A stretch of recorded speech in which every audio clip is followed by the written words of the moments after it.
July August গণ অভ্যুত্থানে সংগঠিত গণহত্যার মামলায় ক্ষমতাচ্যুত সাবেক প্রধানমন্ত্রী শেখ হাসিনা, সাবেক স্বরাষ্ট্রমন্ত্রী আসাদুজ্জামান খান কামাল ও সাবেক আইজিপি চৌধুরী আবদুল্লাহ আল মামুনের বিরুদ্ধে তদন্ত প্রতিবেদন দাখিল করা হয়েছে। সকালে আন্তর্জাতিক অপরাধ ট্রাইব্যুনালের চিফ প্রসিকিউটর তাজুল ইসলামের কাছে এই প্রতিবেদন দাখিল করে তদন্ত সংস্থা। তদন্তে শেখ হাসিনার বিরুদ্ধে জুলাই গণহত্যায় নির্দেশ দেওয়ার প্রমাণ পাওয়া গেছে। জুলাই গণহত্যার মামলায় এটি শেখ হাসিনার বিরুদ্ধে প্রথম তদন্ত প্রতিবেদন। এর আগে গত 18 ফেব্রুয়ারি শেখ হাসিনার বিরুদ্ধে 20 এপ্রিলের মধ্যে তদন্ত শেষ করার নির্দেশ দিয়েছিল বিচারপতি মোহাম্মদ গোলাম মর্তুজা মজুমদারের নেতৃত্বাধীন 3 সদস্যের ট্রাইব্যুনাল।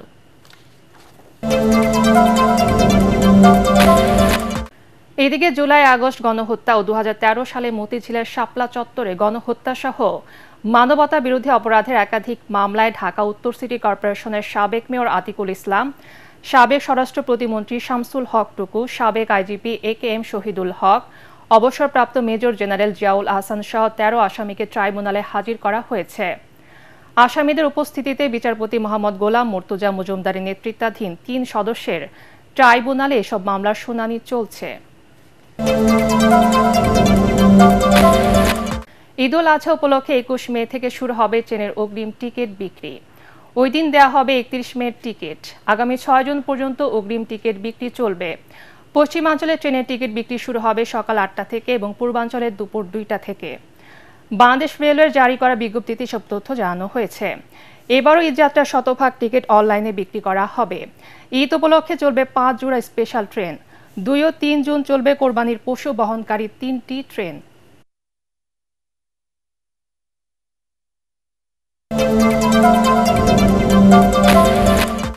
আসছে ডিসেম্বরে চালু হতে যাচ্ছে হযরত শাহজালাল আন্তর্জাতিক বিমানবন্দরের 3rd টার্মিনাল।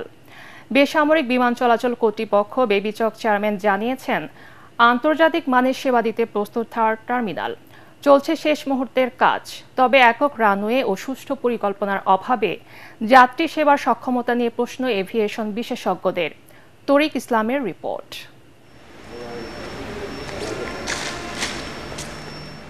দৃষ্টিনন্দন ও আধুনিক কারুকাজের ছোঁয়ায় নির্মিত হযরত শাহজালাল আন্তর্জাতিক বিমানবন্দরের 3rd টার্মিনাল। চারিদিকে শুধু অত্যাধুনিক প্রযুক্তির যন্ত্রপাতি। চলছে শেষ মুহূর্তের কমিশনিং ও ধোয়া মোছার কাজ। যেখানে চলতি বছরের শেষ নাগাদ পুরোদমে 3rd টার্মিনালে যাত্রী সেবা দিতে চায় সিভিল এভিয়েশন। 3rd টার্মিনালকে কেন্দ্র করে এরই মধ্যে বাংলাদেশে ফ্লাইট পরিচালনার আগ্রহ দেখিয়েছে বহু আন্তর্জাতিক এয়ারলাইন্স, যা ইতিবাচক বলছেন এখাত সংশ্লিষ্টরা। এটাতে অনেকগুলো এয়ারলাইন্স নতুন করে ফ্লাইট অপারেশনের পরিকল্পনা সাজাচ্ছে, নতুন নতুন এয়ারলাইন্স বাংলাদেশে অপারেশনে শুরু করার পরিকল্পনা করছে, কিংবা পুরাতন যেসব এয়ারলাইন্সগুলো আছে তাদের ফ্রিকোয়েন্সি বাড়ানোর জন্য তারা চিন্তা ভাবনা করছে। 3rd টার্মিনাল ওপেনের সাথে আমরা আশা করছি যে আরও এয়ারলাইন্স বাংলাদেশে অপারেট করবে। এতে করে যারা ধরেন যে সকল এয়ারলাইন্স মনোপলি বিজনেস করছে, তো এখানে আরও কম্পিটিটিভ একটা এনভায়রনমেন্ট ক্রিয়েট হবে। তবে এভিয়েশন বিশেষজ্ঞরা বলছেন, সুষ্ঠু পরিকল্পনার অভাবে ব্যাহত হতে পারে 3rd টার্মিনালের সক্ষমতা। বেশি প্লেন আসবে, সেটার জন্য কি আমরা একটা প্যারালাল রানওয়ে করছি? এখন একটা দুর্ঘটনা ঘটলে 6 ঘন্টা এয়ারপোর্ট বন্ধ থাকে। আমাদের রানওয়ের ক্যাটাগরি 1 অপারেশন, যেখানে পাশের দেশ কলকাতাতে ক্যাটাগরি 3 অপারেশন, 0 ভিজিবিলিটি ল্যান্ড করতে পারে। প্যারালাল ট্যাক্সি এখনো সম্পূর্ণ হয়নি। এবং এই যে একটা বিরাট একটা খরচ করা, 30,000 কোটি টাকা খরচ করা হলো, এই খরচের টাকাটা আমি কীভাবে উঠাবো? এটা তো উঠবে না। তো আমাকে বাধ্য হয়ে কিন্তু আমাকে নতুন প্যাসেঞ্জার আনতে হবে, নতুন এয়ারক্রাফট আসতে হবে, এবং এয়ারক্রাফটের সংখ্যা বাড়তে হবে। সেই দিকটার দৃষ্টিপাতটা আমার মনে হয় ঠিক মতো দেওয়া হয় নাই। বেসরকারি বিমান চলাচল কর্তৃপক্ষ বেবিচক চেয়ারম্যান জানান, আন্তর্জাতিক মানের সেবা নিশ্চিতে চলছে শেষ মুহূর্তের প্রস্তুতি। পৃথিবীর অনেক এয়ারপোর্ট কিন্তু অপারেশন করার পর শাটডাউন করতে বাধ্য হয়েছে। একটা সার্টেন পয়েন্ট অফ টাইম আমাদের কাছে এক্সাম্পল আছে বড় বড় দেশে, বড় বড় জায়গায়। সেগুলো সব মাথায় নিয়ে আমরা চেষ্টা করছি যে একবারে অপারেশন করে আমরা কাজটা শুরু করতে পারি। বাট এই বছরের ভিতরে একটা শেষ করার একটা টার্গেট আমার অবশ্যই রয়েছে। 2019 সালে শুরু হয় হযরত শাহজালাল আন্তর্জাতিক বিমানবন্দরে 3rd টার্মিনালের নির্মাণ কাজ। বর্তমানে এই বিমানবন্দর থেকে আন্তর্জাতিক রুটে ফ্লাইট পরিচালনা করছে 38টি এয়ারলাইন্স। 21,000 কোটি টাকা ব্যয় নির্মিত হযরত শাহজালাল আন্তর্জাতিক বিমানবন্দরের 3rd টার্মিনাল। চলছে শেষ মুহূর্তের প্রস্তুতি। সবকিছু ঠিক থাকলে চলতি বছরের শেষ নাগাদ পুরোদমে অপারেশনে আসবে এই অত্যাধুনিক টার্মিনালটি, যার মাধ্যমে সেবা দেওয়া সম্ভব হবে 1,20,00,000 যাত্রীকে। অত্যাধুনিক এই টার্মিনালকে কেন্দ্র করে এরই মধ্যে বাংলাদেশে অপারেশন চালু করার আগ্রহ দেখিয়েছে অনেক আন্তর্জাতিক উড়োজাহাজ কোম্পানি। তরিক ইসলাম, এটিএন বাংলা, হযরত শাহজালাল আন্তর্জাতিক বিমানবন্দর। ঢাকা ও পার্শ্ববর্তী এলাকার গরমের অনুভূতি গতকালের তুলনায় কিছুটা কমতে পারে বলে জানিয়েছে আবহাওয়া অফিস। তাপমাত্রা কমেছে প্রায় 4 ডিগ্রি সেলসিয়াস। একই সঙ্গে ঢাকায় বৃষ্টি বা বজ্রসহ বৃষ্টির সম্ভাবনা রয়েছে। আবহাওয়ার পূর্বাভাসে এসব তথ্য জানানো হয়েছে। সকাল 7টা থেকে পরবর্তী 6 ঘন্টার জন্য ঢাকা ও পার্শ্ববর্তী এলাকার আবহাওয়ার পূর্বাভাসে বলা হয়েছে আকাশ আংশিক মেঘাচ্ছন্ন সহ বৃষ্টির সম্ভাবনা রয়েছে। একই সঙ্গে পশ্চিম দক্ষিণ পশ্চিম দিক থেকে ঘন্টায় 10 থেকে 15 কিলোমিটার বেগে ঝড়ো হাওয়া সহ বৃষ্টি বজ্রসহ বৃষ্টি হতে পারে। তবে দিনের তাপমাত্রায় তেমন কোনো পরিবর্তনের সম্ভাবনা নেই বলেও পূর্বাভাসে উল্লেখ করা হয়েছে। ভারত পাকিস্তানের অস্ত্র বা সমর যুদ্ধ শেষ হলেও এখনও থামেনি স্নায়ুযুদ্ধ। পাল্টাপাল্টি হামলায় নিজেদের জয় পরাজয় আর সফলতার পরস্পর বিরোধী দাবি করে চলেছে দুদেশ। এদিকে স্বাভাবিক হতে শুরু করেছে কাশ্মীরের জীবনযাত্রা। যুদ্ধের ভয়ে প্রাণ ভয়ে পালিয়ে যাওয়া বাসিন্দারা ফিরছেন নিজ গৃহে। বিস্তারিত শরীফুল ইসলামের প্রতিবেদনে। ভারতের সাথে যুদ্ধবিরতি হলেও পাকিস্তানে গেল দুদিন ধরে বর্ণিল আয়োজনে বিজয় উদযাপন করছেন দেশটির নাগরিকরা। সীমান্ত ঘেঁষা পাঞ্জাবের রাজধানী লাহোরে আতশবাজি ও পটকা ফুটিয়ে আনন্দ উল্লাসে মাতেন সর্বস্তরের মানুষ।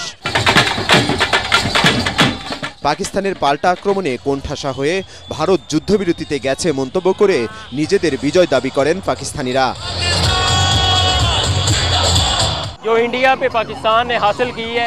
আমরা ভারতের বিরুদ্ধে পাকিস্তানের ঐতিহাসিক বিজয় উদযাপন করেছি। আমাদের বাজপাখিরা ভারতের 28টি স্থানে সফল হামলা চালিয়ে তাদের ঘায়েল করেছে। আমাদের সাহসী সেনাবাহিনীর জন্য গর্ববোধ করি। ভারত পাকিস্তানের মধ্যে মাত্র 4 দিনের অঘোষিত যুদ্ধের অবসান হলেও এখন ভেসে উঠছে দুদেশের ক্ষয়ক্ষতির চিত্র। তবে এ নিয়েও চিরশত্রু দেশ দুটির পাল্টাপাল্টি দাবির কারণে হতাহত এবং ক্ষয়ক্ষতির প্রকৃত চিত্র জানতে পারছে না বিশ্ব। পাকিস্তানের সামরিক বাহিনী জানায় ভারত তাদের 60টি এলাকায় 24টি আঘাত এনেছে।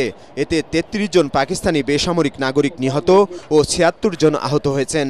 এর জবাবে তাদের পাল্টা হামলায় 5টি ভারতীয় যুদ্ধ বিমান ভূপাতিত, ভারতীয় ব্রিগেড সদর দপ্তর, বিমান ঘাঁটি ও গুরুত্বপূর্ণ স্থাপনা গুড়িয়ে দেওয়া হয়েছে।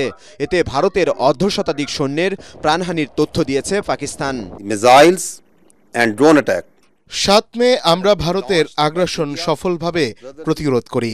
ভারতের হামলার জবাবে পাকিস্তানের অপারেশন বুনিয়ানুম মারসুসে 3টি বিমান ঘাঁটি সহ গুরুত্বপূর্ণ অবকাঠামো ধ্বংস করেছি। কাশ্মীরের সমস্যাটি আন্তর্জাতিকভাবে স্বীকৃত বিরোধ, কিন্তু মোদী সরকার এটিকে অভ্যন্তরীণ করেছে। অন্যদিকে অপারেশন সিঁদুরে ভারতের 5 সৈন্য নিহত হয়েছে স্বীকার করে দেশটির সশস্ত্র বাহিনী জানায় এতে পাকিস্তানের 35-40 জন সৈন্য এবং শতাধিক সন্ত্রাসী নিহত হয়েছে। পাকিস্তানের চালানো ড্রোনগুলোও ভারত আটকে দেয় বলে দাবি নয়াদিল্লির।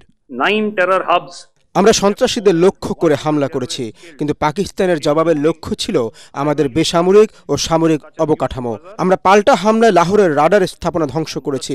আমাদের দ্বন্দ্ব হলো সন্ত্রাসীদের সঙ্গে, পাকিস্তানি সেনাবাহিনীর সঙ্গে নয়।